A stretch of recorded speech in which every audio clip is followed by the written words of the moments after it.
പെരുമ്പാവൂരിലെ നിയമ വിദ്യാർത്ഥിനിയുടെ കൊലപാതകത്തിൽ പ്രതി അമീറുൽ ഇസ്ലാമിന്റെ വധശിക്ഷയ്ക്ക് സുപ്രീം കോടതിയുടെ സ്റ്റേ. കേരള ഹൈക്കോടതിയുടെ വിധിക്കെതിരെ അമീറുൽ ഇസ്ലാം നൽകിയ ഹർജിയിലാണ് സുപ്രീം കോടതിയുടെ ഉത്തരവ്.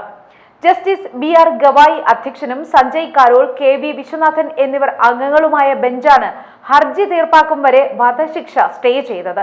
പ്രതിയുടെ മനഃശാസ്ത്ര സ്വഭാവ സർട്ടിഫിക്കറ്റ് ഹാജരാക്കാനും കോടതി നിർദ്ദേശിച്ചു. തൃശൂർ മെഡിക്കൽ കോളേജ് സൂപ്രണ്ടിന്റെ നേതൃത്വത്തിൽ പ്രത്യേക ബോർഡ് രൂപവൽക്കരിച്ച് പ്രതിയുടെ മാനസിക പരിശോധന നടത്തി മെഡിക്കൽ റിപ്പോർട്ട് സമർപ്പിക്കാനാണ് ഉത്തരവിട്ടിരിക്കുന്നത്. അമീറുൽ ഇസ്ലാം തടവിൽ കഴിഞ്ഞിരുന്ന ജയിലുകളിൽ നിന്നുള്ള റിപ്പോർട്ട് നൽകാനും കോടതി നിർദ്ദേശിച്ചു. കേസിൽ അന്തിമ ഉത്തരവ് വരുന്നതുവരെയാകും സ്റ്റേക്ക് പ്രാബല്യമുണ്ടാവുക എന്ന് കോടതി വ്യക്തമാക്കി.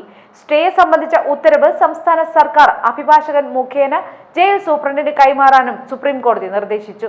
സംസ്ഥാന സർക്കാരിന്റെ മറുപടിയും കേസുമായി ബന്ധപ്പെട്ട മറ്റു രേഖകളും ലഭിച്ചതിനു ശേഷമായിരിക്കും സുപ്രീം കോടതി തുടർവാദം കേൾക്കുക.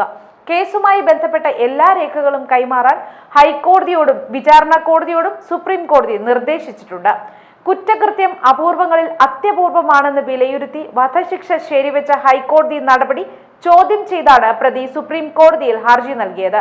പ്രതി കുറ്റക്കാരനാണെന്ന് വിചാരണ കോടതി കണ്ടെത്തിയത് അനുമാനങ്ങളെ അടിസ്ഥാനമാക്കിയാണെന്ന് അഡ്വക്കേറ്റ് ശ്രീറാം പറക്കാട്ട് വഴി സമർപ്പിച്ച ഹർജിയിൽ പറയുന്നു.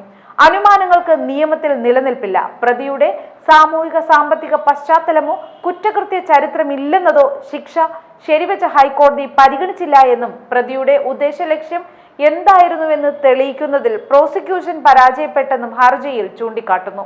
2016 ഏപ്രിൽ 28-നാണ് യുവതിയെ പീഡനത്തിനിരയായി കൊല്ലപ്പെട്ട നിലയിൽ പെരുമ്പാവൂരിലെ വീട്ടിൽ കണ്ടെത്തിയത്. അമീറുൽ ഇസ്ലാം ചെയ്ത കുറ്റകൃത്യം അതിഭീകരവും അത്യപൂർവമാണെന്ന് ചൂണ്ടിക്കാട്ടിയാണ് എറണാകുളം പ്രിൻസിപ്പൽ സെഷൻസ് കോടതി പ്രതിക്ക് വധശിക്ഷ വിധിച്ചത്.